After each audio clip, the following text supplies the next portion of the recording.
You're about to enter into a new world of knowledge, curiosities, and high strangeness.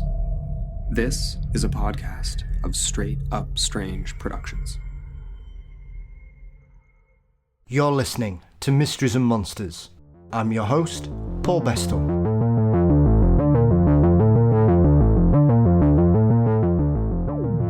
It's a warm welcome back to the show for the Fortean Times' dynamic television reviewing duo, Stu Neville and Ruth Morris.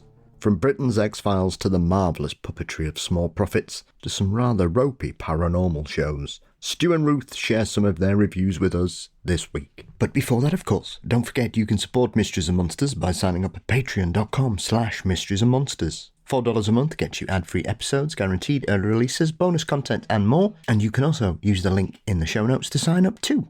Thank you to each and every one of you for your continued contributions. You can find Mysteries and Monsters across most social media platforms. Please subscribe to the Mysteries and Monsters channel on YouTube. You can also visit mysteriesandmonsters.com for news, episodes and reviews. Our exclusive merchandise site is available via TeePublic and you'll find the link for the show notes too. Our intro and outro music is performed by the marvellous Weary Pines. Thank you as always to Dean Bestall for his wonderful art, and the show is produced by Mr. Brennan Storr of the Ghost Story Guys. So, TV remotes in hand as we delve once again into the murky world of Fortean Television.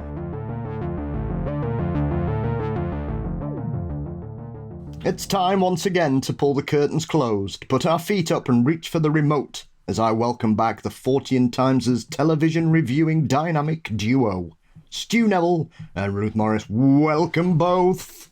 Yay, Paul, you're right. I am.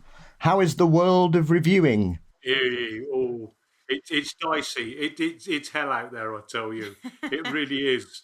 We've watched things that nobody should watch, frankly, and we try to warn people not to. Unfortunately, because of the lag with the mag, it tends to be 3 months after everybody's bloody watched it that they get to read what we think about it. So.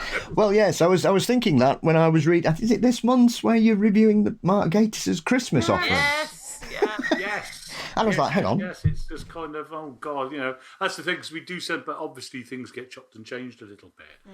Sometimes things do get sort of thing, but occasionally you get a bit of a rush through. As we were saying sometime last year, Mark Gatiss, yes. Better this year. Last year, yeah. It was. We've watched them, because our problem, certainly as Ruth pointed out, the problem we've always had with Gatiss is that he can't leave it alone. He has to. He can take really dramatise something brilliantly, absolutely follow the spirit, and really, really ramp up the tension and the heart. And he's very, really good at it. And then he just has to go the extra mile at the end of it. And sometimes just like, oh mate, why couldn't you just left it where the story leaves it? Has to have this extra little jump cut in it, sort of thing. But this time, it actually stayed this side of the.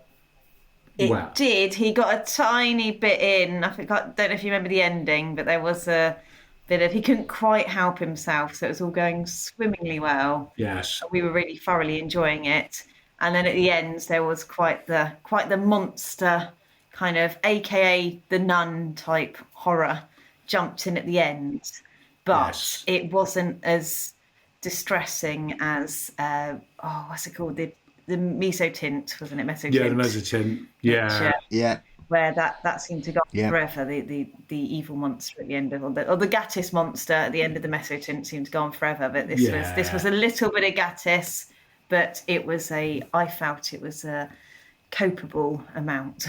It was a copeable amount, as we pointed out in the column. That it was great to see Joanna Lumley playing something sinister for once. Yes. It was great, but we did then turn over having watched that and immediately heard her advertising a cruise in a field, and we thought, we're not going on that. No, bloody way. No. Not now. You'll get a room in a tower. No! Stop that. Yes. We're going to Butlins. That'll be fine. That'll be right. It's I thought it was the best one he's done for quite a while. I have to say. I think the previous three, which was the mesotint, was it Lot 218? Oh yeah, the one with the chest. Egyptian one. Yeah. that one. And then the was the other one? Was it the Count or whatever? The one with the grave in the Yes, the forest. Yeah. the Count. Oh no, was it the Stone Lady? I can't remember. Was that the year before? Oh, I'm losing the thingy now. Well, there was also that one Yes. in the courtroom, wasn't there? I can't remember. There was one that took place solely in a courtroom as well. Yeah. Yeah. It's good, us TV. We're amazing. Yeah, We are. We're doing good. We are. We watch and forget. Yeah. The thing I've got with it is the thing that really annoys me about them is they're great until he changed the ending. And the last three, he's changed the ending. And I was really disappointed with the Room in the Tower because the ending's completely different. Yeah. Because I think the original story is really creepy about the portrait that leaks blood and the reason it leaks blood and why, and then you have that big battle, and we didn't have any of that. It's completely changed the story again, like he did with Lot 2221 or wherever it was. Yes, it is. And I just think, just do them. Stay true. It is. It's because there's been Whistler and I'll Come to You, which I hadn't seen. Funny, we won't believe it, but until 2 years ago, I hadn't seen the Michael Hordern version. I kept on missing the Michael Hordern version. There's a number of times I wanted to watch it. I tried to record it once it didn't record because Jules Oliver was carrying on or something along those lines. But anyway, and Ruth's got it on DVD. She got all of the ones on DVD, and I sat down and watched it and bloody loved it. And I preferred it, even though it's got the sort of like the bed sheet ghost riding up and all that kind of stuff. Even though it looks really, actually that primitiveness really adds to it because it looks how bed sheets would look if they suddenly came to life. And then, but I heard somebody saying not too long ago, it was on one of the forums somewhere, sort of saying something along the lines, oh, think what they could do with it now. They could digitally alter it to make it look more good. No, you don't want it to look convincing. That's the whole bloody point.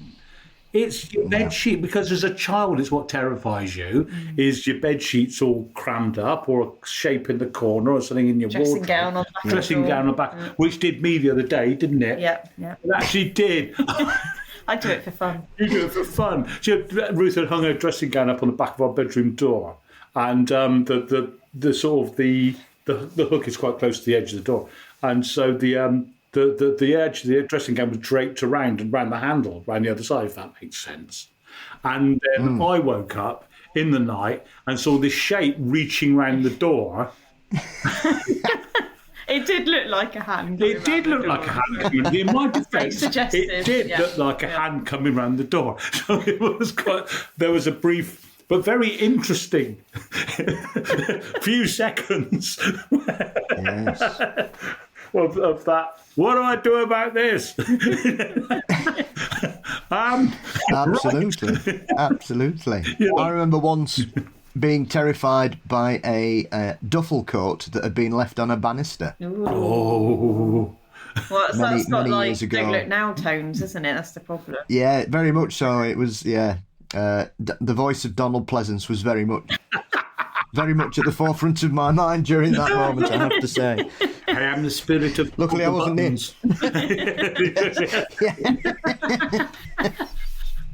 Sam Hain. As he famously shouts in Halloween. One of the two, yeah. I can see perfectly. Yes, absolutely. But I think one of the challenges you also have as well, maybe for me, I suppose you two probably realise it a lot more, is I think the beginning of the year is always hard for Fortean Television because a lot of stuff just doesn't turn up till this time of year, really. Because I think we get so much stuff from the States, we have to wait for it to sort of come through, don't we? Yeah. We were saying it's like a hibernation period. We were having this discussion the other day because usually, as you'll probably have noticed, a lot of the stuff that we review is non-fiction stuff. We tend to focus on documentaries and different things, but over the winter period it kind of goes into hibernation. We suddenly realised that we'd done about three fiction reviews in a row. Yeah. So which was very different for us. It's quite nice, but you're right, it kind of it's like a season, it kind of stops. Yeah, I mean, and we did do one which wasn't really, well, I mean, it was Fortean, but it was mainstream Channel 14, which was the Sycamore Gap documentary. Yes. Because we watched that and we were thinking, this is psychogeography. It genuinely was, because it was showing how much one area had been, that one thing in an area, in a whole area, just imbued the whole spirit of it. And it was that kind of, that, that tree just symbolised bloody everything for the entire area. And it was almost like a sort of tulpa in effect. It was, you know what I mean? It had been imbued totem, really, wasn't it? And it had just been imbued with so much power and so much meaning. You could see how much it genuinely affected the community to lose it. And it's, I know that's what we thought was really important to put that in, because it says a lot about context and space, and things can be mundane but still have a Fortean edge to it. And absolutely, it was remarkable. So we were quite, we did debate whether or not we were going to put that in for the FT, but no, it's a lot of people go, no, it was actually quite Fortean. And I think, it's very easy to get very narrow, isn't it, with Forteanism, and say, oh no, only these things are Fortean. And actually there's an awful lot which counts, and that's the whole point. Very much so. Yeah, and I think it surprised a lot of people just how connected that area was to the tree as well. I think I don't think people expected the community to have such an emotional response to such a wanton piece of vandalism. It's true, absolutely. I mean, the documentary itself actually captured that beautifully, I thought. It's the way that it was almost akin to sort of like a full-scale proper tragedy, like, I don't know, a plane crash or something like that. The way that people were talking, it's my God, I can remember when I woke up and heard it. It's a proper outrage, and it was a proper outrage, and it was just damaging, you can argue, to that community as something like a bad accident or something like that. But I mean, it did then become quite funny just listening to the suspects then start to blame one another for it, and just watching how their alibis fell apart, and almost got to Austin Powers flaming level after a while. He's got it's your phone with film of you cutting down the tree with a chainsaw.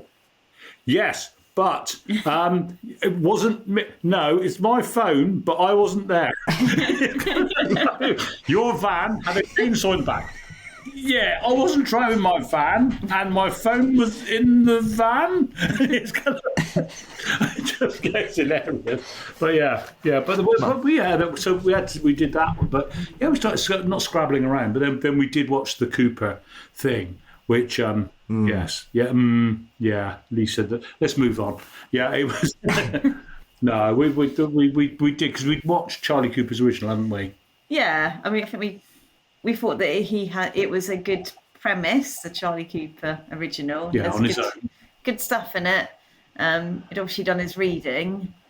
Yeah. But he kept, obviously, the bits on the Charlie Cooper on his own, there was those little bits of humour that he kept putting in, which were quite unnecessary, like all the phone calls to Dad and different things, which didn't really bring much to the programme. It's a shame, because, he's so reminiscent of Mackenzie Crook in himself. And Mackenzie Crook is extremely good, and we'll come on to this in a bit.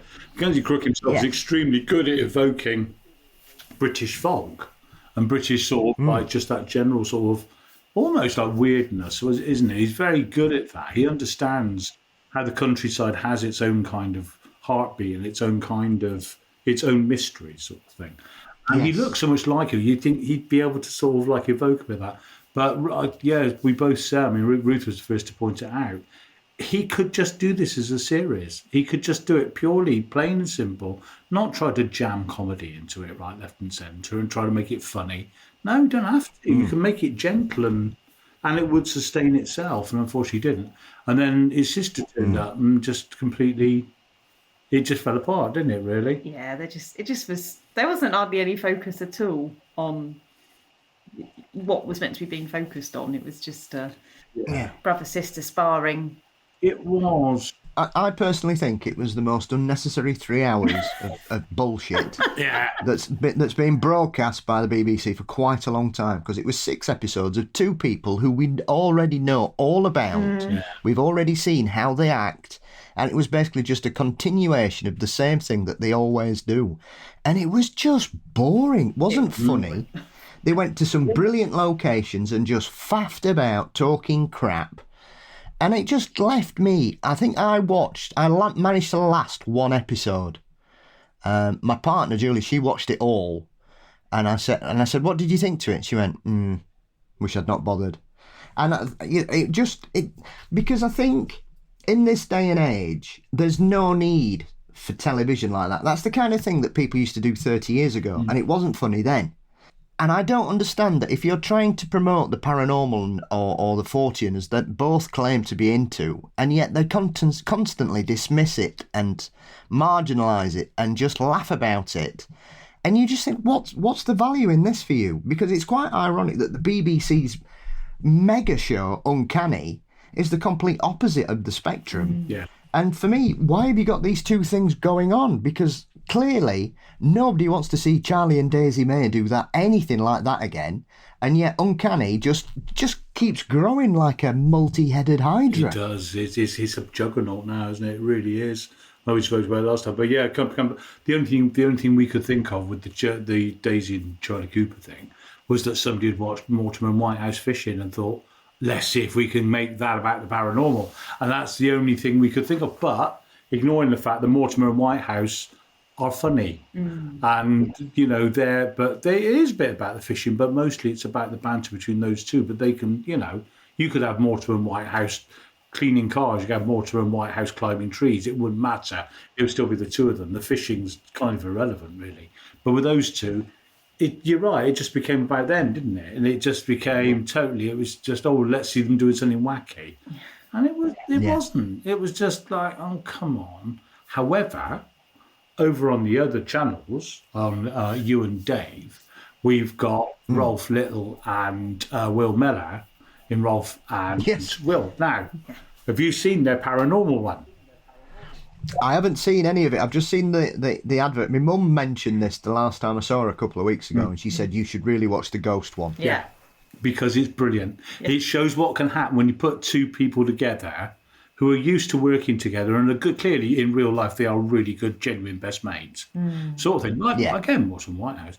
But they go for it. They do all sorts of different things. They become firemen for the weekend, and they do stuff like that. And that's they should know better, stuntmen and what have you. But yeah, they often do some paranormal stuff, including joining a witch coven. Yeah. But it was interesting because we thought we'd be watching them, and we thought it was going to be some great material, take the piss out of them, and we thought they would be a good comparison with Daisy May and Doodah, and Charlie. Daisy and Charlie. Is that memorable? It's like opposite way round. So we were like, well, they're actually really good. They are. And the others aren't. But they went to exactly the same place. That was the other weird thing, wasn't it? They had a night in oh God. The Four Crosses or whatever it's called. Yeah.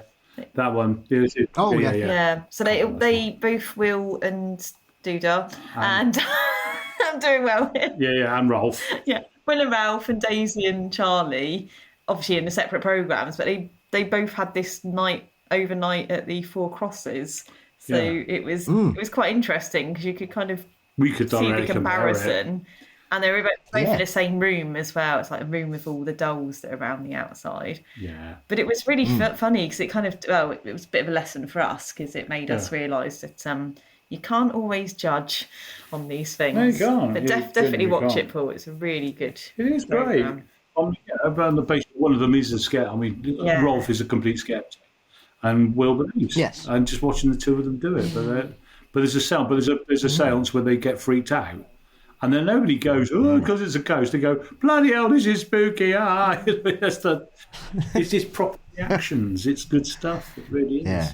It's well worth it. Yeah. Excellent. Well, I'm going to send one your way now. So this is the one I was teasing you about before we started the recording. History's Deadliest with Ving Rhames.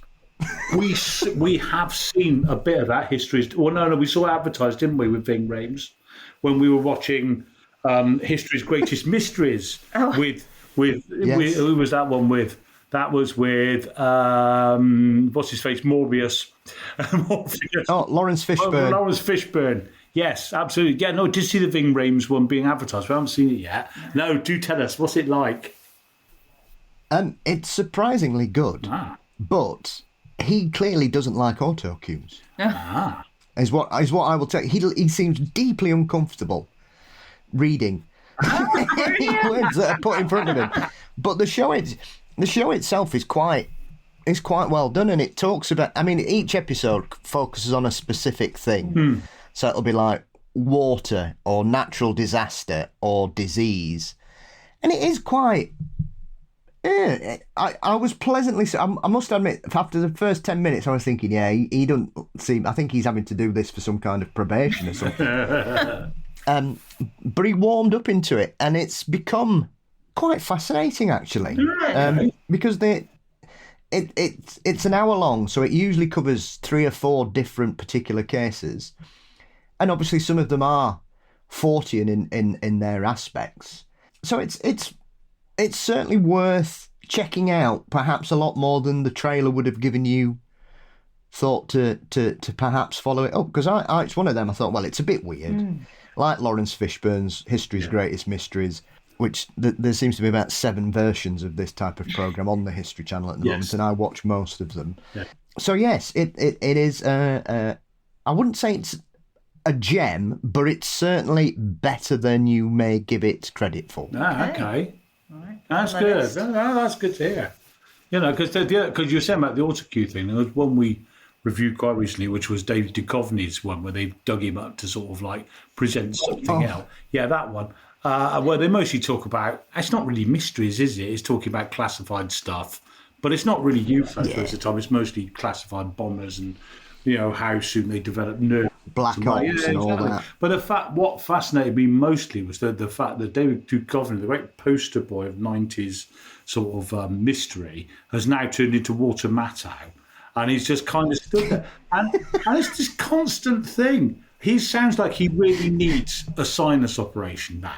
So he just sounds so full of a cold. And you see him, his eyes are scratched. I don't know if he's got very bad hay fever or something like that. But he's quite clearly reading an autocue. You can actually see his head moving as he's talking. And then they cut to a side shot of him, which is, I hate it when they do that. I hate it when they have a talking head shot and they cut to a side shot of them doing it. And you can see him just going, you can see he's moving his head, squinting at what he's looking at. What? You know, and it's just terrible. It's the most boring bloody hour. You know what I mean? It's absolutely awful. It's very dry television, isn't it? It's incredibly dry. Because then on the other hand, we also have Beyond Skinwalker Ranch, which is great, you know, with Paul Beeban, who looks like David Duchovny, but behaves like David Duchovny used to behave. So it's almost like this strange fractal thing going on, you know. It's like the new yes. Well, I'm old enough to remember being extremely disappointed to discover Mulder starring in the Red Shoe Diaries in the mid-90s. Yeah. And I was like, what's going on here? Why is Mulder promoting soft porn films here? What's going on? There was outrage, wasn't there? It was just kind of like, what's this, you know? I was like, hang on, the X-Files is massive, David. Why on earth are you doing this, you mucky pup? Do you need the money? For heaven's sake, what's going on? He was the highest paid actor on TV at one point, wasn't he? For a brief time. You know, you think, mate, you're making £1 million a week. Why on earth are you doing it? Who knows? Dreadful story. Oh, good Lord. It was always on Bravo at 1 a.m. Yeah. Something. Oh, good Lord. Yeah, it was absolutely awful. Oh, God. But, I think Vim has certainly subscribed to the Graham Norton school of autocue reading. Because Graham Norton is hilariously bad at it, because he basically just doesn't give a shit when he has to do it, and he's clearly just looking down at the screen going, He just doesn't hates it. Style it out is the best way to do it, absolutely. But yeah, it is. But it is, because it's going to be interesting to see the reboot of the X-Files, to see what they actually do with it, because they can't replicate what it was. I think that's the great mistake, isn't it? Everybody's, because we've seen the promo stuff, you know, and it's kind of they're not doing Mulder and Scully. It's 2 different people and stuff like that. Where it's not going to be Mulder. Well, that's the whole point. It's not going to be Mulder and Scully, because anybody who's went to see Mulder and Scully will be disappointed, because it won't be them again. You can't redo it. You have to take. You can have the same premise, but take it a different direction. You know. So yeah, it'd be interesting to see how it works out.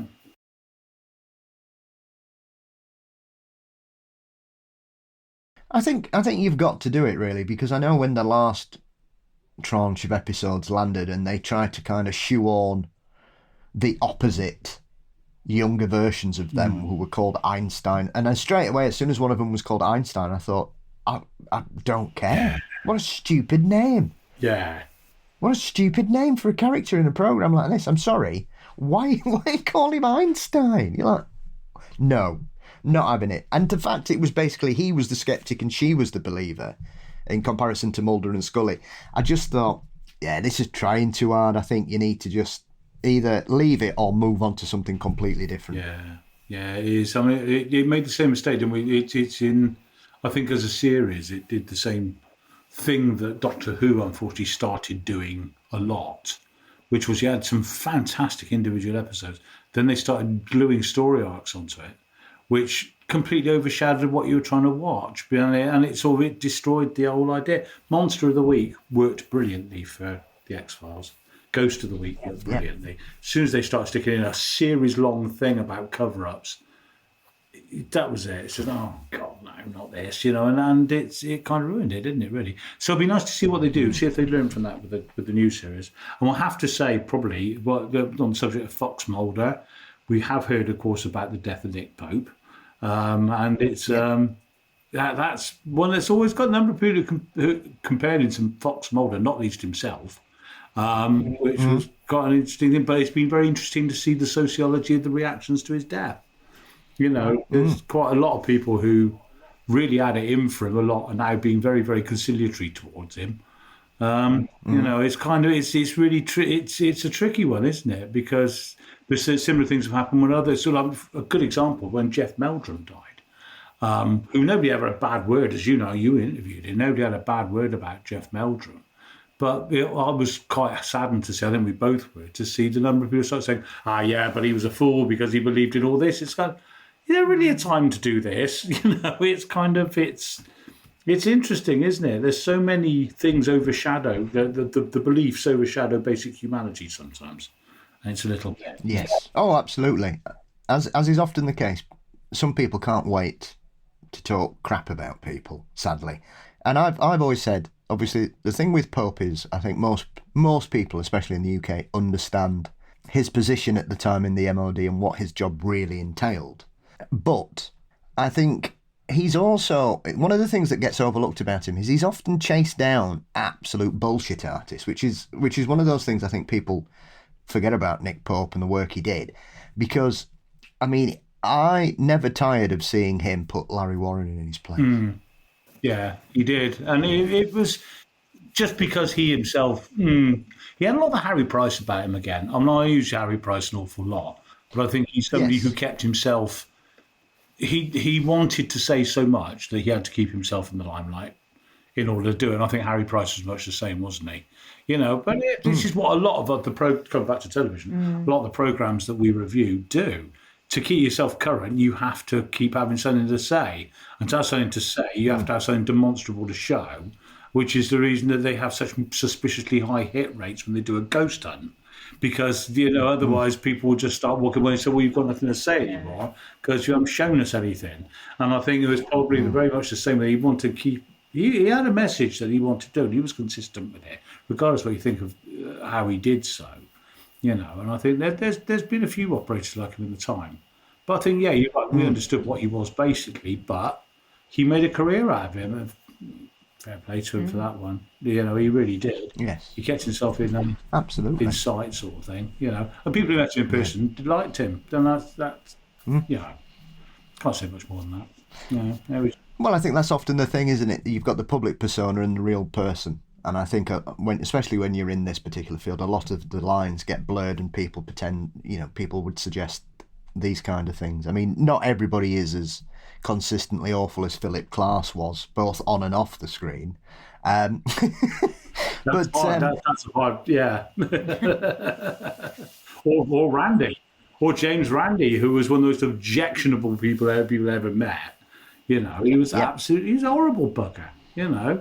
Unfortunately, he's absolutely sort of like sainted by the deeply sceptical community because he was the arch skeptic. He was the skeptic. So therefore, he's St. James. And it's kind of, well, he's horrible. Yeah. Really objectionable book, Absolutely. And that's before going on to some of the extremely questionable things he's been involved in over his lifetime as well. So, Randy was not a nice person, regardless of his personal stance in the sceptical field. He just wasn't a nice person either. But what's got particularly grabbing us at the moment is the potential to see. Nobody's seen capturing Bigfoot yet. Oh, no. We've got to talk about capturing Bigfoot because we are waiting to write the thing about it for the FT when it comes out. So we're getting emails from we can say this, we got one today, from the editor. Have you seen it yet? So, no, nobody's bloody seen it. This is one of the most incredible, sociologically, this is probably one of the most incredible pieces of footage that nobody's ever seen. For the simple reason that they've withdrawn, haven't they? Yeah. They've withdrawn it from preview because of piracy issues, allegedly. Yeah. Yeah, all right. Yeah. Exactly. But what's instructive to see the sheer number of people who've leapt upon it, even though they haven't bloody seen it, said, well, there you go, it's proof. It's proof that Patterson Gimlin film's fake. Have you seen this film that proves it's fake? No. But it exists, therefore it proves that it's fake. It's what? The whole thing about this is that Bob Hieronymus has changed his story 7 times over the years. That's without shadow of a doubt. It's easily located. He's changed it several times. He was offered $1 million by Doug Hychek. Couldn't provide one shred of proof. And yet we're now supposed to believe in this new documentary that has mysteriously been withdrawn that now suddenly Bob Hieronymus is the most cast iron person we need to believe based on this. And you just think, regardless, and everybody knows about Clint Patterson's relationship with his father and the fact that, he's been hawking a basic shit on his family's legacy for about 10 years to all intents and purposes. So this basically, when it all kicked off, immediately, because I'm a Fortean, not a cryptozoologist, even though I'm a massive lover of all cryptids, I enjoy the whole spectrum of what Forteanism is. I don't think many of these Bigfooters have been through this kind of thing, whereas us in the Fortean, the first thing that came into my head was, it's Ray Santilli all over again. Exactly what I just said. Yeah. Even down to we've got this old film stock you can check. Yeah. And as soon as that came out, I thought, hang on, have we not been here before 30 years ago? And then mysteriously within a week it gets pulled. Yeah. It's all cyclical, isn't it? All of these things. Cyclical. Yeah. I think that they've tried to come out and basically go for the Holy Grail, and suddenly very uncomfortable questions have started to be asked, because it was very noticeable that within a couple of days of people questioning the film stock, all of a sudden they said, oh yeah, we're withdrawing it for piracy. And I know there's a couple of other interested parties who have said that their comments have been edited to create a negative response to the questions asked, that they're not happy about how their interviews have been filmed. And I suspect there's more to this than piracy, because Sheffield has an international documentary festival here every year. I've never seen a film pulled because they're worried somebody might pirate it. It's not 1986. What are they on about? I know. It's absolutely ridiculous. It really is. But exactly what I said with Santilli. It was the same MO totally, but this time people are a bit wise to it. And I think, this is the thing. It's not good, but also again, and we were talking about this earlier, the people who would take one frame of the Patterson Gimlin film and go, no, it's box. Look, just because it's a film, no, it's got to be a bloke in a suit. Well, now, not even having seen a film, go, well, there you go, there's the proof. You said, well, hang on, we've seen one little bit, which I think was unattributed, wasn't there? And it's a picture of somebody, say, rehearsing the thing. Well, it's quite obviously a costume. But you can't date it. That could have been done any time. That could have been done in the mid-70s, could have been done as you said, if you've got old film stock, you could do it. You could do it last Wednesday. It would still show up as old film stock. There's no way of actually, though they can. I mean, the technicians can look at it and go, yeah, this was only exposed so long ago. It degrades at a certain rate. But that's not the point. People haven't done that yet. It's just, oh no, look, it's old jumpy footage of them rehearsing it. We don't know that, and it's the other one that's come out. It's obviously Bob Gimlin in the suit. So, well, why is it? Well, because. Well, no, not because what? Yeah, that's not an argument. But you're absolutely right. But the Fortean thing. I mean, this is how I like the PG film. Well, in fact, the Turin Shroud and Cottingley. I mean, we were talking about Cottingley from the other. The whole thing. The artifacts themselves are Fortean. The Turin Shroud isn't Jesus on a bit of cloth. But how the hell it got there is a different thing altogether. That itself is a Fortean thing. The PG film, the very fact is it's generated this much scrutiny and this much discussion over the years makes it Fortean in itself. Cottingley, ditto. The Santilli film, it's fake as bollocks, but at the same time, it is still Fortean for that very reason, I get write articles along those lines, so that I will follow that argument. But it's like, well, we get paid to write them now. This is a joint thing. Yes. I've wrote Ruth into this certainty. But there we go. But as soon as this thing appears, if indeed it ever does, we will be there. We'll be staying up late to watch it and do it in the same way as Michael Jackson's Thriller appeared at 1 o'clock in the morning, and all the TV critics and all the music critics had to stay up to watch it. It's oh God, bloody hell, to get it in the following day's paper. It's the same. Yes. Oh, those halcyon days of Channel 4 showing banned pop videos at 1 a.m. Yeah. I remember Relax. It well. Oh, they showed Relax, didn't they? Two Tribes. Yes. I remember those halcyon days, Stu. There was somebody who sat next to me who was never understood those halcyon days, you see, because when Relax came out, they were still quite young. Anyway. Sounds like crazy times. It was crazy times, honestly, yes. You young people wouldn't understand this, And you could proper words as well, wasn't it, Paul? You could understand all the words. You could proper rhythm, None of that bang bang mumble. No, none of that rubbish. Absolutely. She went into HMV yesterday. That was quite entertaining. How did you find that, Stu?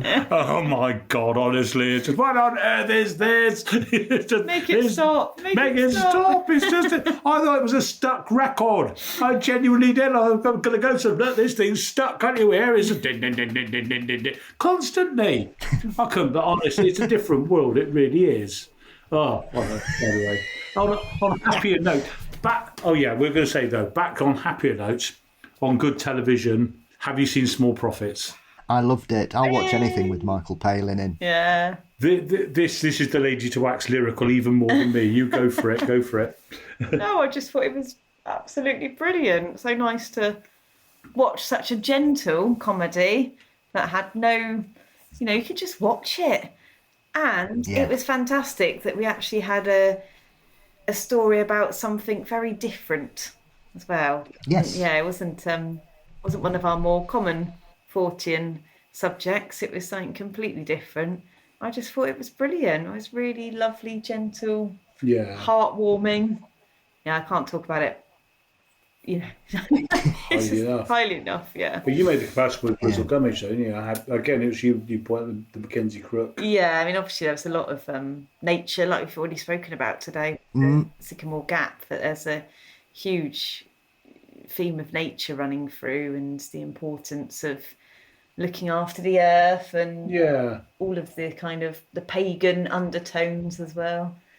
We just thought it's brilliant. That's another one of our fictional findings for the TV hibernation over the winter. Because we were both ill. We both sort of suffering a bit with the bug a couple of months ago, and we saw, shall we just watch? We just lied, but let's watch it. Yeah, because we were going to watch it anyway. But let's put on. Literally, we did watch the whole series in the space within a day.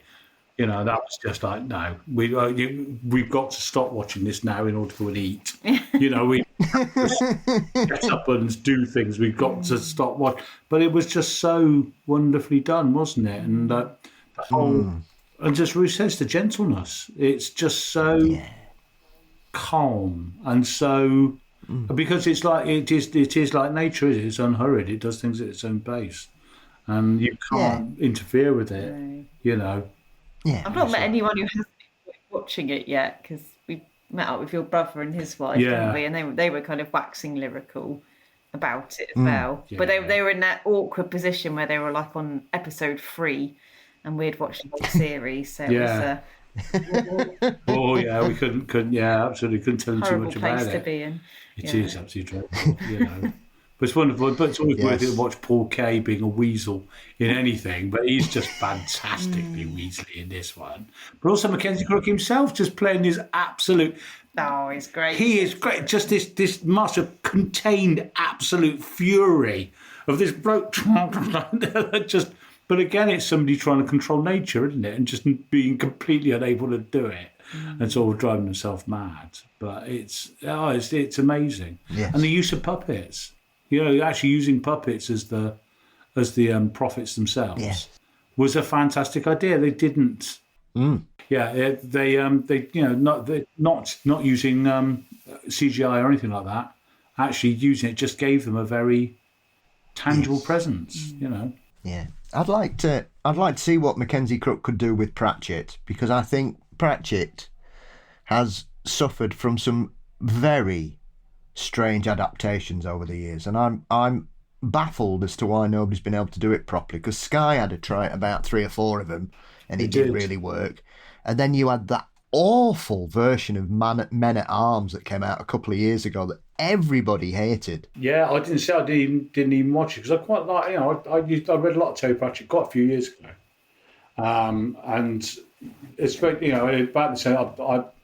I think I was always, you know, it's always been the sort of Pratchett stroke Adams thing. I've always been slightly more on the Adams axis than the Pratchett one. But I know, but he's another one for the same reason. It's very difficult to get him right. You know, they sort of, Adams and Pratchett, there's a very specific way in which you need to do it. If you do it right, it's brilliant. You know, and I've listened to audiobooks for both of them, and you get the right reader and it's fabulous. It actually works brilliantly. Get the wrong reader and you just lose interest, because you need that investment in it, you know. And I think you're right, they do need to do a good Pratchett, because it would just get so many people into it. It is really well written, you know. Lovely and gentle as well. A lot of Pratchett stuff. He doesn't, whilst Pratchett presumes that his readers are as intelligent as he expects them to be, and I think that's why his criticisms of the modern world are very subtle. But I think if you know Pratchett and you've got a bit of wherewithal about you, you can you know exactly what each book's about, really. Yeah, absolutely. But it's like they I haven't seen it yet, but they've updated. Well, they've made cartoon versions of Nigel Molesworth, and I love Molesworth. Something Molesworth is I come back to constantly, but they can't update it. It has to be then. It's you know, it's contemporary with St. Trinian's. It is literally contemporary with that. It's Ronald Searle again.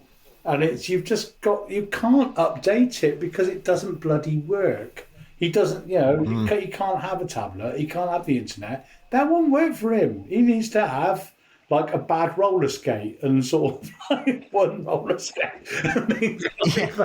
He needs to flick out ink dots at people and stuff. That's what he did. Yes. You can't update it, you know. And it's the same with Pratchett. They tried to modernise it, or they tried to muck around with it. You can't do that. You have to exist in the universe it exists in. You know, and but come back to Mackenzie Crook. That's the universe he's actually created, and it's a very you can watch them like Detectorists, and you can see the link between that and A Field in England. You know, it is the same continuum completely. It's that thing. You know, it's very cleverly done, isn't it? It's quite amazing. Yeah. So when you're mentioning there about it's hard to get it right. Have you seen Britain's X-Files? Yes. Yes. It is out. We are literally about to send the review to Dr. Sutton tomorrow. I don't like it. The thing that gets me is the way the script and the way it is, it seems to be quite nasty. I don't know what it is, and you've got the same dickheads talking crap in it. I mean, it's frustrating because there's a lot of people that I really like in this field who are in it. Richard Freeman, Dr. Cal Cooper, David Clarke. I mean, did you see the episode where they were talking about the crying boy and they didn't use him? No. And some woman went, "Oh yeah, a journalist." Yeah. No. What's that? This professor somewhere said, "Oh yeah, a journalist discovered it." You mean Dr. David Clarke? The bloke you interviewed last Wednesday about the bloody wasn't he? It was really odd. Well, I think Dr. Kate Sherrill's been on it as well, and so great. But then you've got the prime example of this was when they were talking about the Beast of Bodmin. Yes. And then they interviewed two folklorists, one of whom trotted out Merrily Harper's crap about, nobody's seeing anything real. It's just people seeing black cats now instead of black dogs. Which I just thought, who are you? And why are you trotting out this crap? Because most people in the do not give any credence to what Harper's ignorance of the entire subject is on that matter. Brilliant author, but that's nonsense. I'm sorry. When we've got cast iron proof on camera and DNA that they're there, how can you then present it as, oh, well, it's not true? I'm sorry, that's bollocks. From top to bottom, I don't like the presenter, I didn't like the script, and I just thought this... I think it's been designed to be some kind of hit piece, and whilst a lot of our friends have been involved giving the balanced virtue of it, the emphasis is on this is all crap, but we're still going to cover it anyway because people are interested. And it's got to the point now that I can't finish it. I've got 4 episodes I've watched, and I don't want to watch the rest. We're up to episode 4. Yeah. And we kind of ended up summarising the other ones because it's too hard to watch. To me, it comes across as said to Stu, it's like watching a school education programme. That's what it kind of really felt like to me, just the way it's presented, the tone of his voice, and the kind of quite harsh cutting between stories. And again, it promised it promised to delve deep into these hidden X-Files, but we're just hearing the same old stories again, which was disappointing, I thought. Yeah. Yeah, well, that's what got me. Very much so. I mean, we cut into the intro. In fact, we do a whole paragraph on the intro alone, which comes out with they've been Britain's X-Files opening the files of the CIA. It's like the CIA's got bugger all to do with Britain for a start. You know what I mean? It's all that kind of stuff, and then they start talking about all these great British mysteries. Then they use Rich Freeman's voice out of context by Yetis. And Mongolian death worms. It's like, well, those aren't British either. And then they mentions the Bermuda Triangle. That's not British either. It's all these things which are so say British, and it's kind of like, right, okay, then hang on, that's not British. That's not. But as Ruth said, then the Solway Spaceman again, for the name of God. Yeah. What else was there? Oh, the de Havilland Comet. Was there otherworldly? No, it was a bloody design fault. They fell apart in the sky. This is what they kept. Yep. That's why they had to ground them all, you know. Or rivets. It's all down to rivets. Yeah, exactly, yeah. You know, so no, there's no mystery to this. What's the bloody Angel of Mons again? It's like, for God's sake, it was made up. It's just completely, you know, they know it's made up. It's deeply frustrating because there are numerous cases that just don't get talked about, like you said, and this just seemed to be the same old stuff in a different order. Because, I mean, 2 off the top of my head is Flannan Lighthouse, which rarely gets covered properly, because regardless of what happened, something Fortean went on. Because if we're to believe that they got swept off the island, then they were hit by the largest wave of all time. 100 foot, yeah. Which is Fortean enough, but then we're supposed to believe it happened twice. Because obviously all 3 of them weren't out together. No. So that, for me, and then you've got that other weird case, also from Scotland, about the guy who turned up at a random hotel at Christmas in the 70s, and he was a pilot, but his license had expired, and he decided they were stopping at this hotel, and he was going to go for a flight at night and then come back and land, and he didn't come back, he disappeared, and then they found the plane in the sea, and then he's found 2 miles inland up a tree. Oh, God, I know that one. Yeah. No one did. Keith McCloskey did a book about it about 4 years ago, and it's a balmy case. I think Richard McLean Smith's done an episode of Unexplained about it as well, about a year ago. It's a fascinating case because it's one of them you're like, well, it's a bit odd. And then hang on a minute, why is he 2 miles inland when his plane's in the sea? How's he got there? What's going on? They're the things I'm interested in, not bloody Cottingley again. Yeah. It's funny because or Rendlesham. No. Yeah, but it's how often they try out. Well, funny enough, they talk about Nostradamus and stuff like that. Nostradamus, and about. But they never mention the Bray and Seer. We're again Scottish, but which is the one who has actually had more demonstrably concrete things come true. Hundreds of years bloody later, it's actually happened. I mean, a famous one there, he predicted there's a huge monument standing stone on top of a hill, and he said it would land in the sea. And 200 years later, it actually did roll down the hill that he foresaw, but were well attested at the time that he foresaw. And it wasn't a case they were written in some airy-fairy way. He said them directly in Gaelic. They were written down in Gaelic that these things would happen. And lo and behold, all of them came true but often 100, a good sort of century later.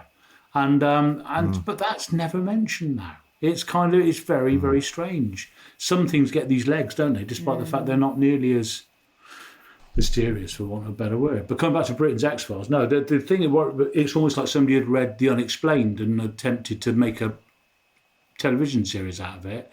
But as Ruth said, using 1980s schools programmes as a template. And it really is. I'm surprised you don't get the end of it. Somebody said, now write that down. Or something. Please turn to page 11. Yes, exactly. In your book, it says this. But you're right, the presenter irritates, whatever his name, Tim Tate. Because he's clearly modelled his voice on Simon Sharma, who managed himself to be a really irritating presenter. And it's the way he sits there constantly going like this, and then it came from the sky. It's like, oh, not. I think we've spent more time you trying to find out who this voice was. Yeah, than it was. realising it was Simon Sharma. I thought, oh, good God. I know that, but honestly, it was. But to see, as you're right, so many of our friends who have clearly been led there under false pretences, or in most cases, under false pretences, and then probably had given a very good full account because they are bound to have used Rich for the Beast of Bodmin. They're bound to have, but they clearly didn't use any of his conclusions in it. As you said, instead they just get this, whoever the hell they were, talking about the Merrily Harper things. It's like, well, no, come on, for heaven's sake. Yeah. If you're going to have and Crime Boy and Dave Clark, as you said. For God's sake, the bloke wrote the bloody book on it. You're not going to talk to him about it. Yeah, well, that was the weird thing about that episode. They talked about the Crime Boy, didn't refer to David at all, and then they covered the next story they covered, I think might have been the Solway Spaceman, and they're using David. Yeah. And I'm thinking, hang on, you've got the guy who brought the case, the guy that did it, and you're not using him at all. No. It was just baffling. There was another thing that really irritated. Oh, yeah, they were talking about Kelvin Mackenzie. I think this is the Crime Boy bit. Yeah. And he said, oh, yeah, Kelvin Mackenzie, most notoriously known for his salacious celebrity stitch-ups. And I thought, no, he isn't. I think you'll find Kelvin Mackenzie's most famously known for lying about people murdering other fans at Hillsborough, I think you'll find, and being an odious bastard. Yeah. So they were even trying to make Kelvin Mackenzie seem fairly reasonable when he's abhorrent on every level. It's really a tremendous waste. And we have ended up saying, well, hopefully, if there is a series 2, we didn't say if there's a series 2, we did say that, Series 2 will dig deeper because it's so superficial, all of it. It could easily... it doesn't seem to understand that you can take something which is which looks like a mystery, like the Solway Space one's a good example, and it's a really interesting thing in itself, and say, look, that's a brilliant picture, deconstruct it and explain what it is, which we all know what it is, and say, but you can see why this then became a mystery, and examining those sort of mechanics could be really, really useful, because, like the Angel of Mons. Yeah, I remember my grandmother talk about the Angel of Mons quite excited. Oh, yes, the Angel, because she lost 4 brothers in the First World War in one day.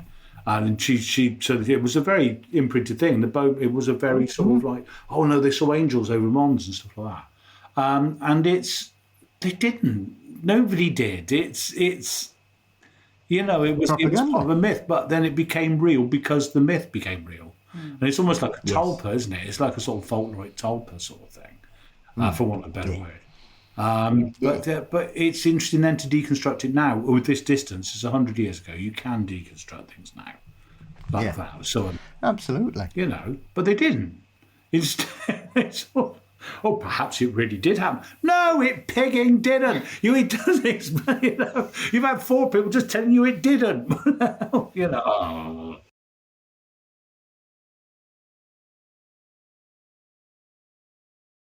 Prime example of this, which is one of those things that happens occasionally where you think, hang on, this is a bit odd, because I think we've given the Britain's X-Files far too long. Just a deeply irritating programme, and like you say, I'm gutted for me friends, really. Because I think we need a better programme to deal with these kind of things, and unfortunately that's not the end result of what we've got here. I think there's an arrogance and a superiority about it as well, which I don't particularly it's very imperious chime with. But let me give you this scenario. Obviously Ruth's a big fan of Josh Gate.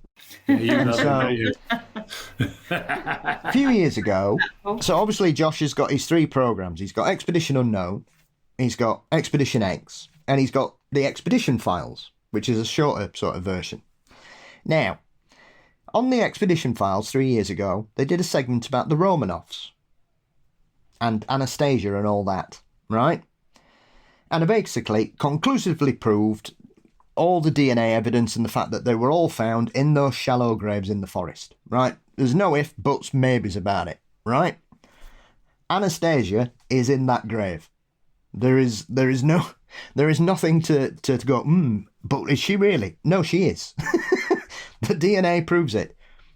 So if I was to then say to you that on the new season of Expedition X, they are looking into the Romanovs and did Anastasia survive, I have to think, what the hell is going on? Because you've just done a different show that you do telling us that she didn't, categorically. And now you've got an hour's worth of television of people pretending that she did. What is it? Yes. There was this argument about 10 years ago about it, wasn't there? Do you remember? I can't remember what it was in. It would, no, it escapes me. But somebody sort of said something about the DNA evidence that they got, and that it clearly was the Romanovs and stuff like that. And somebody said, but what if they'd faked that evidence? It was 1917. They didn't know DNA existed. They're not going to fake something they don't know exists. And again, we come back to the Patterson Gimlin film again, and muscles moving under suit, they make a suit, etc. It's the same bloody principle at work. In 1967, they didn't know that they'd be able to zoom in and do computer enhancements they can do now. So they wouldn't have filmed something with that ability. And they never expected they'd be able to do it. It's the same with the DNA evidence. They wouldn't have faked DNA evidence because they didn't know it bloody existed. It would have been as far as dressing them up like somebody who looked like them as them, and then there wasn't even fingerprint detail. It would be, any of that. It's bloody weird, isn't it? But they know it. They know they're dead. Why on earth were they, as you said, reopening this one? That seems very strange. Well, that's the thing. It's peculiar, and I just think, what is the point? For me, I think the more interesting aspect of that whole thing is all the women that have come forward over the last 100 years saying, I'm Anastasia, and they've categorically been proven not to be. now, obviously the most famous one, I've forgotten her real name, but she was the woman who basically lived her entire life sponging off rich idiots because they all believed that she was, and then she died and they finally exhumed her body and did DNA. She's not even got any Russian in her. Never mind anything else. No. She's never. It wasn't anything to do with the Romanovs. But she'd lived the high life for 60 years, and everybody ignored the fact that she was sectioned as a teenager, and it was during that sectioning that she started to claim that she was Anastasia, and she just carried it on when they let her out, and nobody ever thought, this lady's been in a mental hospital and had a breakdown, and from the breakdown onwards she thinks she's Anastasia. Oh, well, we'll believe her then. It's funny, what? 60 years she was at it, 60, 70 years. But people can carry things like that off, though, because Princess Carabelle, I know, came in a lot simpler times. Same thing, wasn't it? You know, somebody came ashore in Almondsbury, quite close to, very close to where my brother lives, actually, up in Almondsbury, and basically said, I am Princess Caraboo, I've escaped from captors, and she was taken into high society and treated absolutely, you know, she just made up a language because she said she came from the South Seas.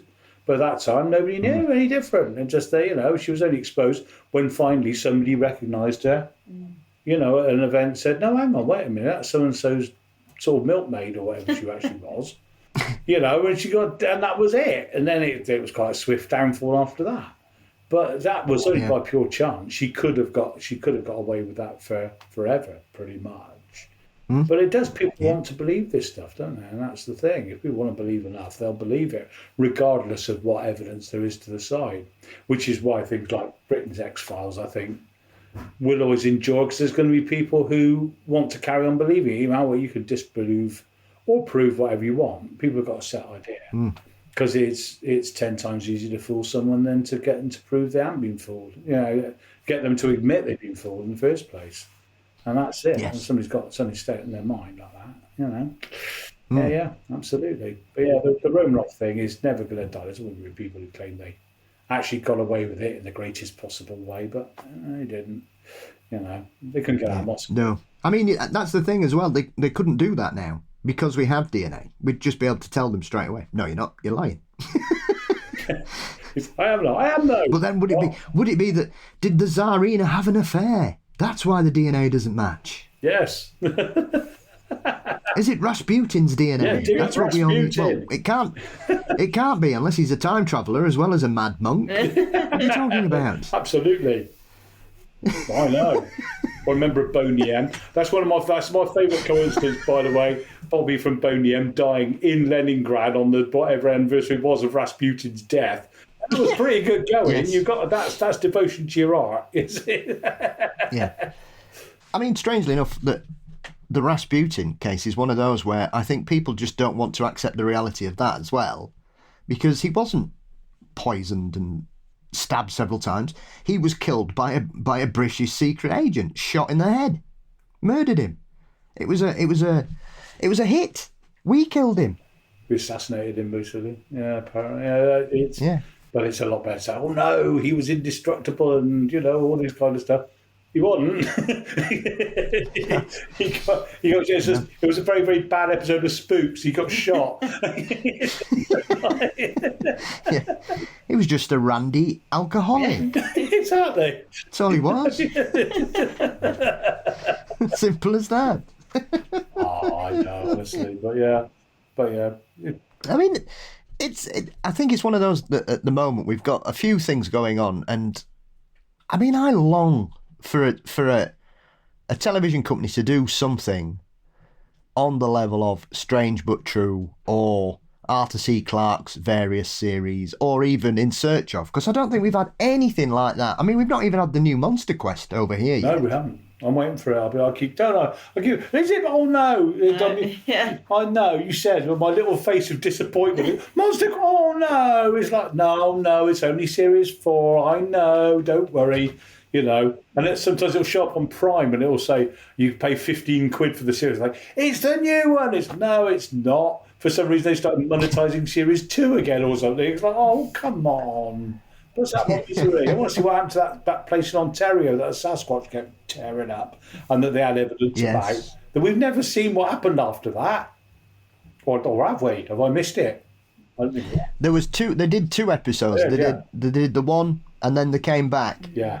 And did it, but I think that's in season 3. The return, because Jeff's in good 10, that 10, one. 15 years ago. So, yeah, I want to see what came with that. They've got new technology now. But then, this is another problem, though, isn't it? Is the fact that a lot of these things aren't now being renewed. So we keep hearing that Expedition Bigfoot isn't going to be renewed. And they keep saying, well, we haven't confirmed that they're going to make any more yet, and stuff like that. And it's quite.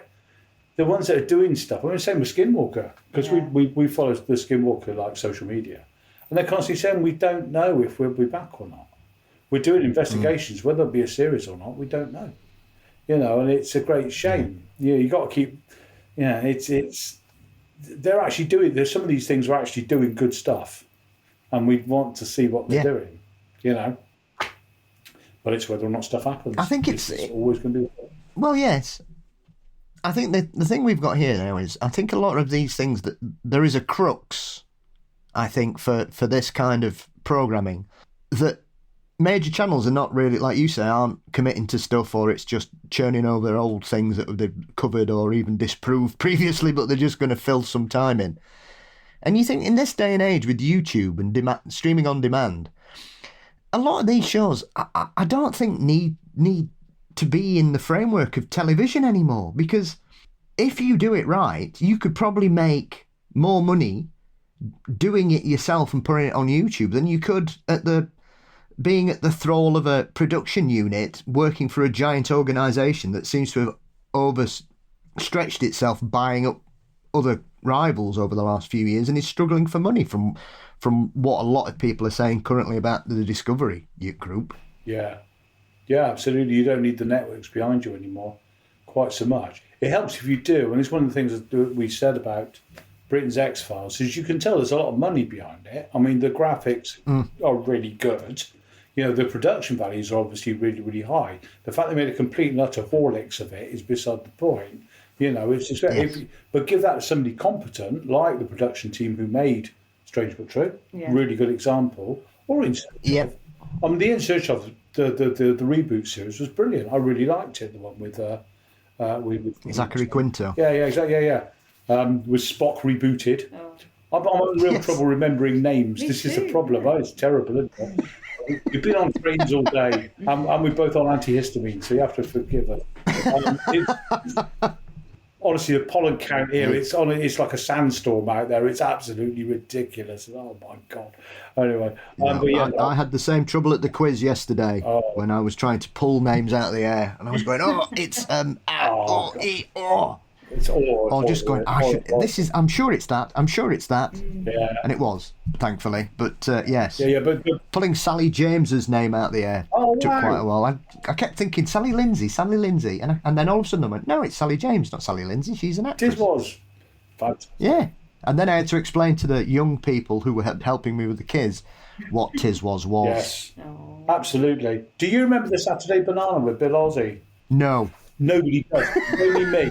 I'm the only person in the world who remembers it. But they made it in Southampton with a site where John Lewis is now. And I keep on banging on about it and nobody believes me. No, bollocks, there's no such. There was. You can point to Wikipedia. People think I made up the Wikipedia page about it just to prove myself right.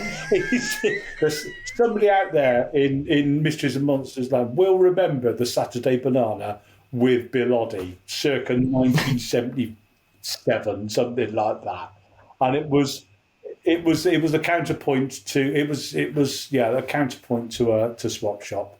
In the Swap, was it like, because they always used to take the summer off, didn't they? The big shows. They did. And then they'd do like a low key version of something to keep us entertained during the summer. So that's probably why I didn't watch it then, because I wasn't a big fan of those fillers, because I loved Swap Shop. It was very low key. It was when Bill Oddie was a bit grumpy. So it was basically 3 hours of Bill Oddie being a bit pissy with Joe Boxers leaping around behind him or something like that. And just Joe Boxers. I don't know where I got that one from. Anyway, doing the boxer beat, and Bill's not impressed. Yeah, some terrible. You weren't even born when they were in the chart. No, this is the problem. 1982. 1982. It would probably be late 70s. Yeah, no, actually probably earlier than that. But yeah, it was the Saturday Banana. But it was there was a whole collection of these programmes. But Sandy Toksvig had her own one for a bit, and she used to cover occasionally. She'd cover mysteries. She talks about UFOs and ghosts and big, amongst all other kind of things. And I remember that, but nobody else remembers that either. So this is the part of the problem with my memory. I remember all these television programmes that nobody else has ever heard of. And then they'll mention a name that everybody should know, and I completely forget who it is. So somebody. Yeah. See, I always associate Sandy Toksvig with number 73. Yes, absolutely. Oh yeah. The sandwich quiz. Yes. So I'm alienating my wife here. Yeah, you see, the thing is, like, honestly.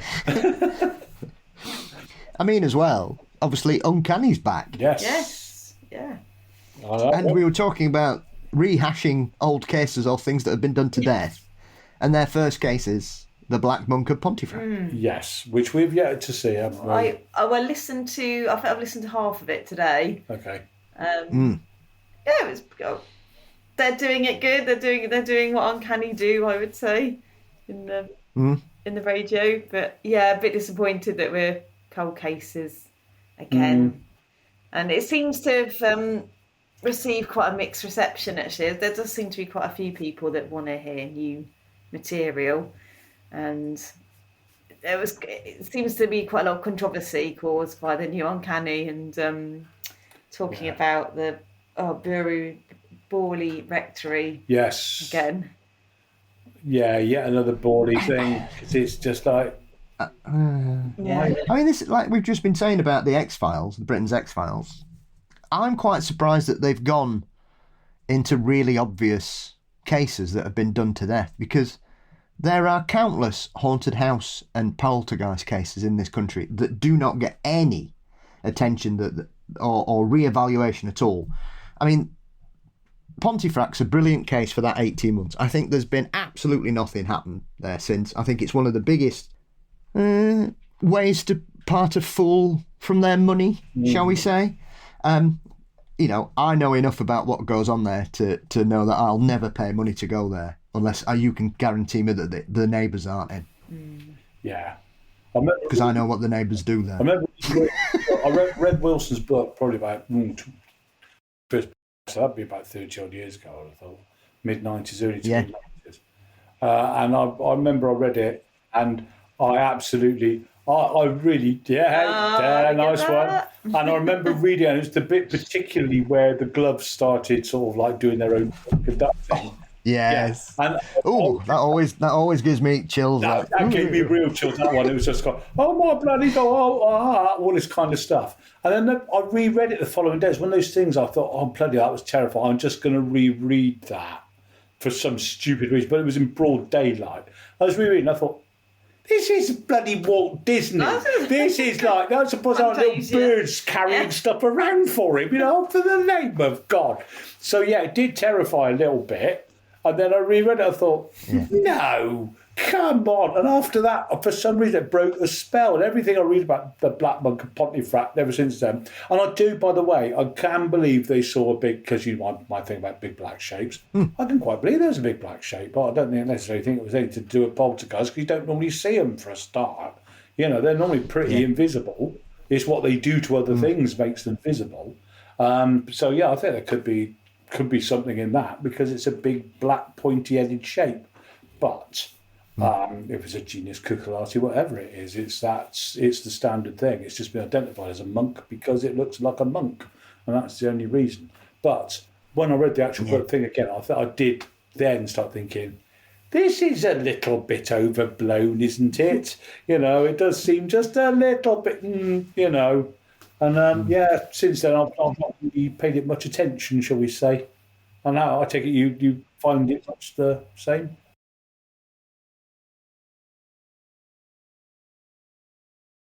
I think the original case is fascinating. I don't think anything has happened there since, personally. That's my personal opinion. Other people may disagree with it. But have you seen the film of Pontefract?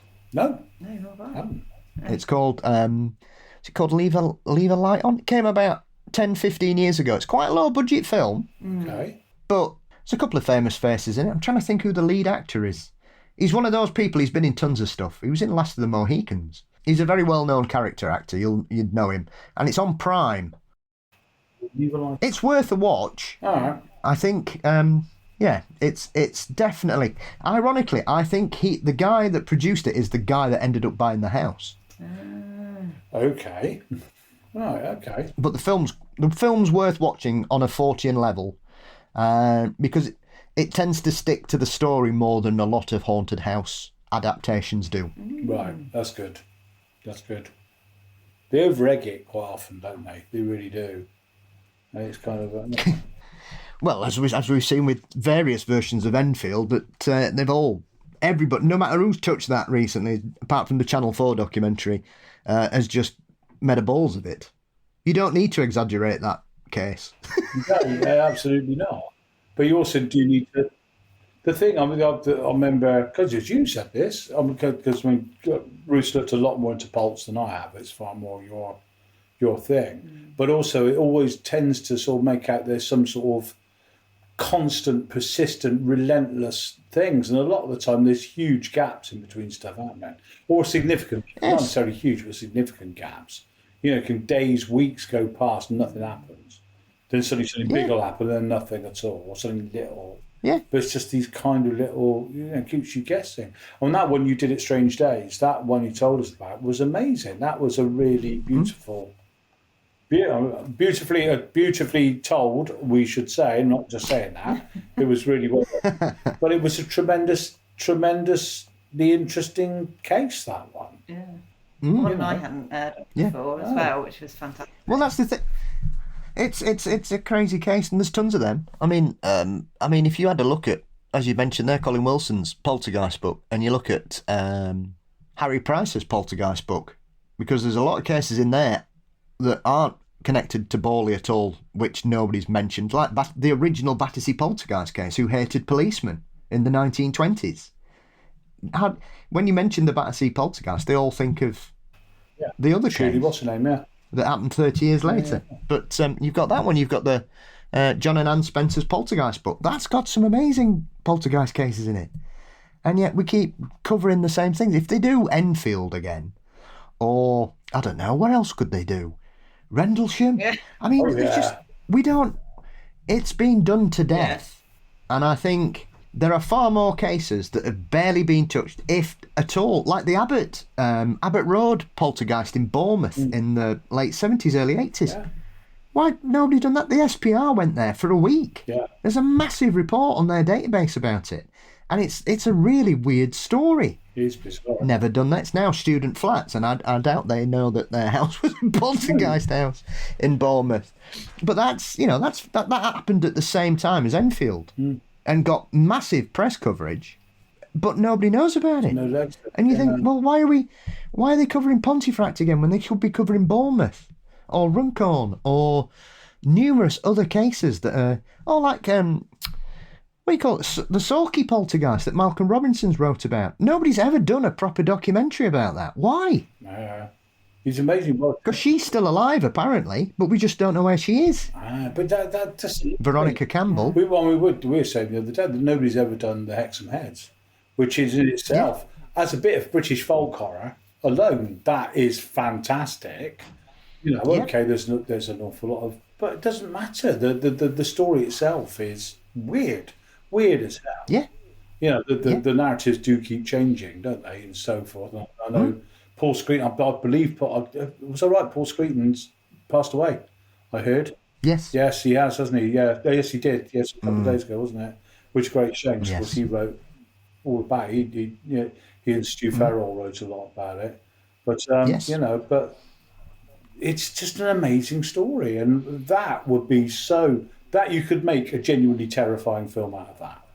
It is just so bloody odd. In fact, it's got a lot of 1970s British ITV Sunday afternoon programming about it. This could be a sort of Moon Stallion, Children of the Stones kind thing. It's got that kind of talent. It's very Alan Garner, actually. It's got a lot of Alan Garner about it, hasn't it? You know what I mean?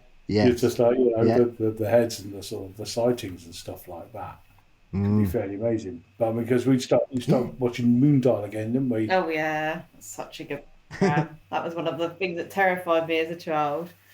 I thought it would terrify our son instead. Yeah, absolutely. Yeah.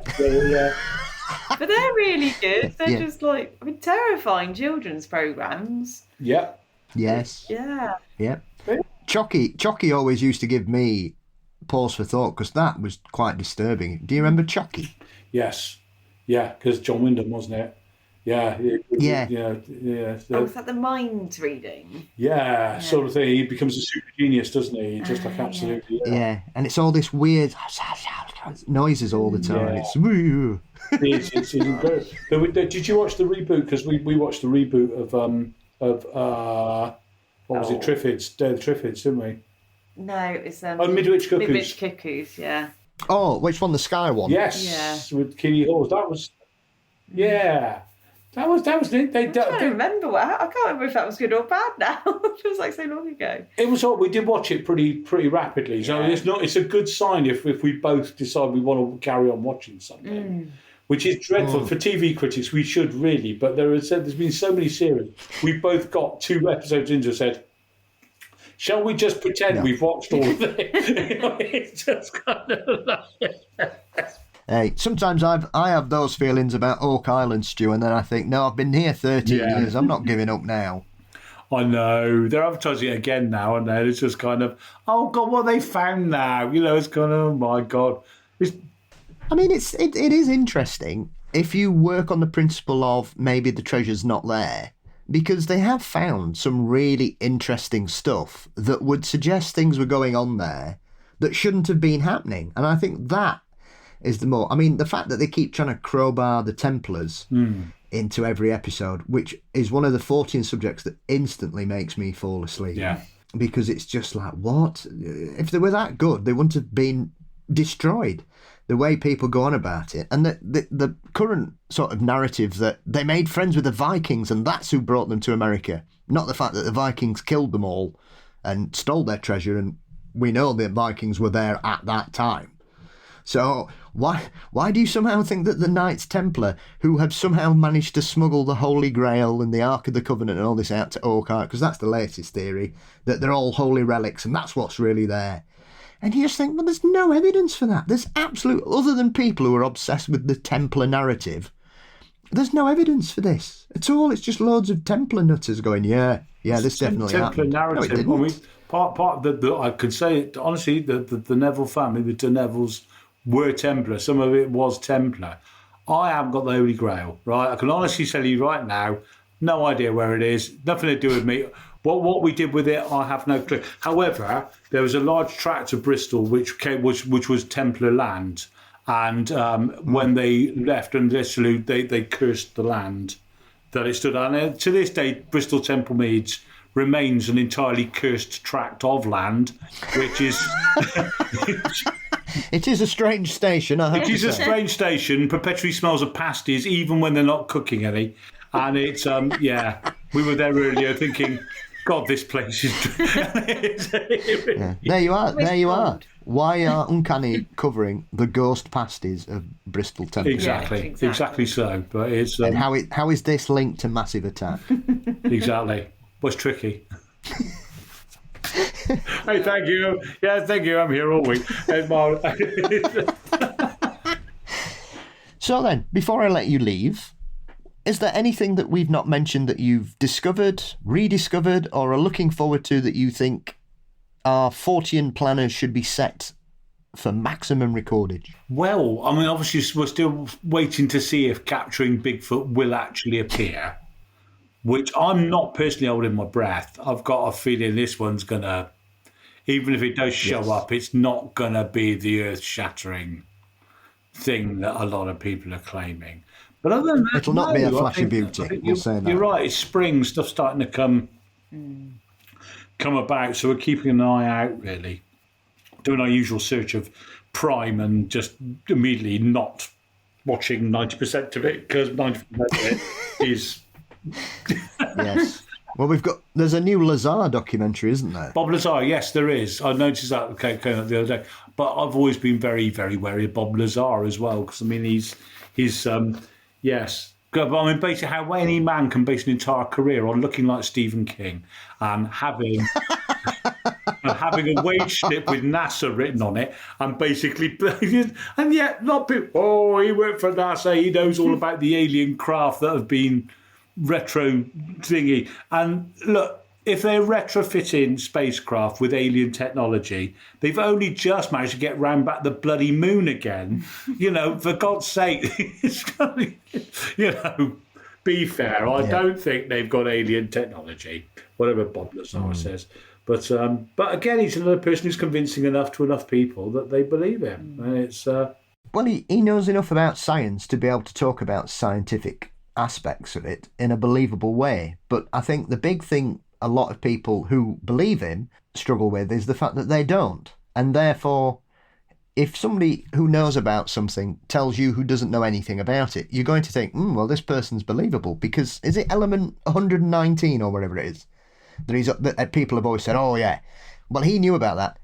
Now, I know for a fact that physicists in the 60s were talking about element 119. It's not some kind of miraculous thing that Bob Lazar's discovered. People in physics were talking about that all the way through the 60s and 70s. But if you don't know anything about physics, you don't know that. And so when Lazar says, I created it, you'll go, oh, all right. Not the fact that numerous physicists were discussing this unobtainable element, but they all called it element 119. So he was simply talking about things on the fringes of physics that other people weren't aware of. That's all it is. Yeah, that's it, isn't it? 119 is the gap in the periodic table. They know it has to be there. There's a lot of things they know have to be there, never seen. There's lots of stuff cosmologically, isn't there? A lot of stuff in the cosmos that astronomers knows there. They've never seen it. They can't see it. It's for whatever reason. But they know it's there because they can see its effect on other things, which is one of my favourite mysteries, which I've bored Ruth to death with, is one of the Voyager spacecraft has started to diverge. And that's fascinating. The fact it should be going in a dead straight line for a good few hundred years yet, but it has started to curve. So something's acting on it. So it's picking up some gravity from somewhere. It's starting to make it go. And it's like, I wonder what on earth is out there that's making it move. You know, it's a bit of an odd thing, that. But they're keeping quiet about that because they can't. All they can get is the odd signal coming back from it because it's so far out. So they just know that it's moving somehow. Very odd. You know, peculiar. It is, because that could be a variety of things, really. What's the planet that occasionally people talk about that they say nobody wants to talk about? They used to call it Planet X. Yes. Is it Nibiru? Nibiru, yeah. Nibiru, which I thought was a felt tip pen when I was at school.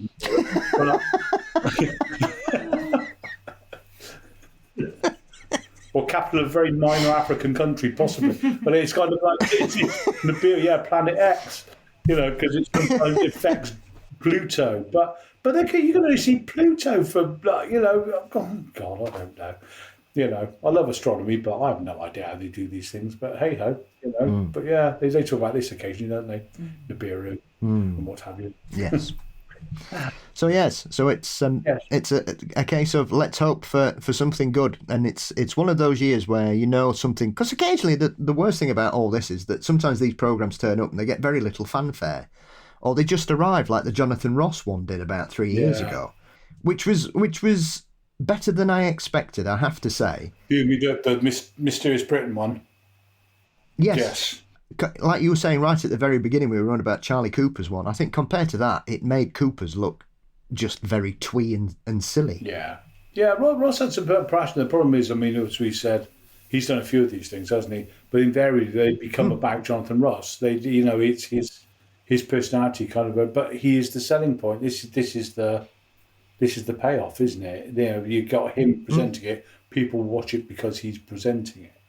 You know, rather than the subject matter itself is doing it.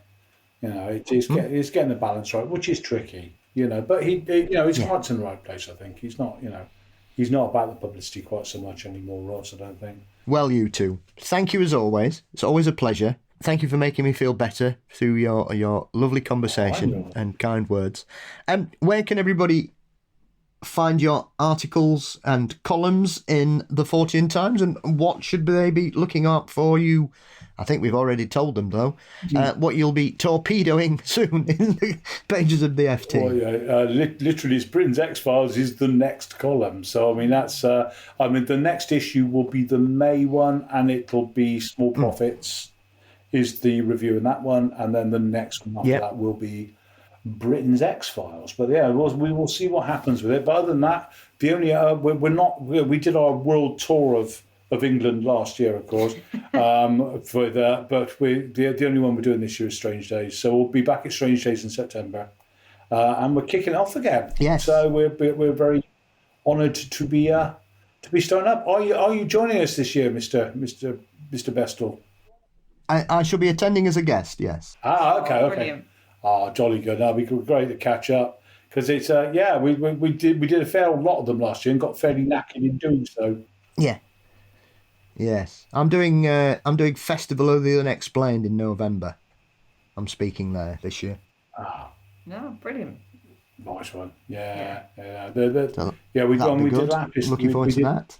Yeah, nice one. Oh no, it'd be it's we do less speaking this year. We're going to concentrate a bit more on the writing, I think. But we're working on new stuff about Fortean TV again. But it's how fiction bleeds into fact and how, Fortean is, and how the two then inform each other. Especially, we're trying not to tread too much on the Haunted Generation toes, but how they have actually bled into each other quite a great deal, and how much awareness of Fortean stuff has come through mainstream TV. Yeah, excellent. Well, always look forward to that as one of the highlights. You're one of the columns that I always skip to first because I'm one of those people who reads the Fortean Times back to front near enough. Yeah. It's just how I've always done it. So your column, guys, is usually one of the first things I read every month anyway. And thank you as always. And I look forward to seeing you both soon, probably September by the sounds of it. And I wish you the very best. And I look forward to the next time we chat on here, guys. Thank you as always. So you take care. Thank you so much, Paul. See you soon. Nice to Cheers. see you. Bye. Bye.